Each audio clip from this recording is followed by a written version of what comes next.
Good morning, comic book fans. Welcome back to Comics in 5 Minutes. I'm your host, Shorty, still recording on my phone, but we're getting there, we'll figure something out, and I almost didn't bother reviewing anything this week. And I say almost, because Diamond UK hoarded our deliveries so much, we have literally one new release this week to talk about, and it's not so much I don't want to review this thing, I do, I was looking forward to reading it, but I was in a bad mood.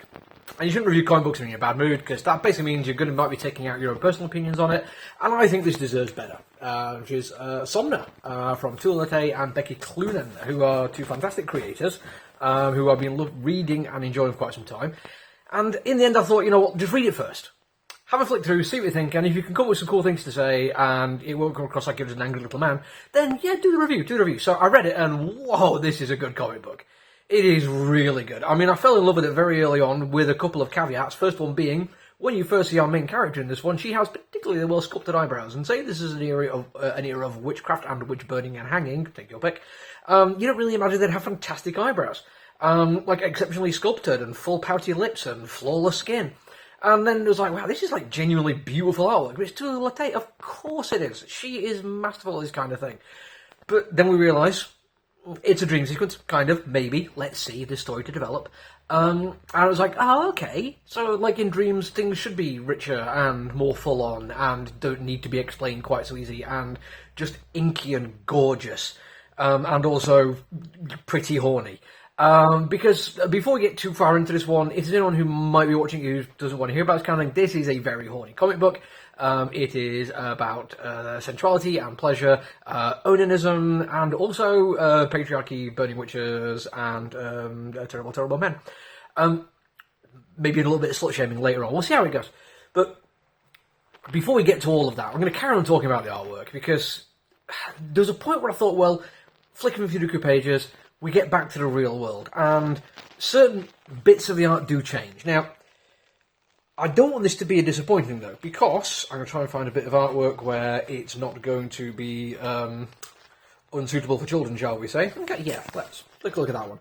That is the Dreamscape. Absolutely beautiful, lush, soft colouring, very, very nice inky glow to everything.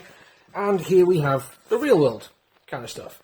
And I was expecting it, don't get me wrong, but what I wasn't expecting was to be as good as it is in the real world. Then again, I'm like, oh, it's Tula Latte. Of course, she's fantastic at what she does. We move this difference between an almost hyper-realistic photorealism in the dream world, and hyper-realism is probably the best way I can describe it. It reminds me very much of the Dread movie, in terms of how deep and rich and inky the colours are, and how OTT it can be at some point, but really, really works it, adds to the feeling 100%. The real world stuff is much more realistic, it's down to earth, it's a little bit more grainy, the colours are a little bit flatter, but that adds to its sense of realism. By moving away from a really overdeveloped photorealism, it actually just comes across as the world people have to live in, with like the edges kind of sanded off a little bit and everything a little bit rougher. It's a surprisingly effective way of doing it, and I absolutely loved it. Also, some genuinely great like splash double page spread stuff. Her artwork is phenomenal. And here's the point of the review where I thought I might struggle, because I'm now going to talk about Becky Cloonan's writing, which isn't quite as good as Tula Latte's artwork, and I know that that's instantly going to come across as like I'm dumping on Cloonan, and I am not. It is like being like, oh man, this 9.5 rated movie is as good as this 10 out of 10 movie. Yeah, it's still a fantastic movie, 9.5 out of 10, I would still absolutely watch that. That's the kind of thing we're dealing with here, because we're going to go back to the overtly horny stuff going on in this book, and part of it comes down to a little bit of a sub-dom relationship between two characters, and the way this is played out is far more in terms of what they're saying to each other than what we're seeing. Because this is not a male-gazy sexy comic. This is not just lots and lots of horny boning and stuff like that and nakedness everywhere. It comes down to these characters talking to each other in a certain way and what they're talking about and how these sentences flow. It is exceptionally charged. When we get into the real world, it still exists there. She is still a fantastic writer, and we do get these characters developed through dialogue, and the world developed by word choice. We get so much done by the dialogue, and by the text, and by the phrasing, and the pacing, and the story in general. It all comes together to be an absolutely immaculate read. And I don't want anyone to think that I'm saying Becky Cloonan is not as good a writer, because in this particular instance, Tula Latte is the one that stands out to me. They are both phenomenal. This is a fantastic comic book. So far, Distillery are absolutely knocking out the park. I can't wait to see what else comes out, and I hope that all have this much going on.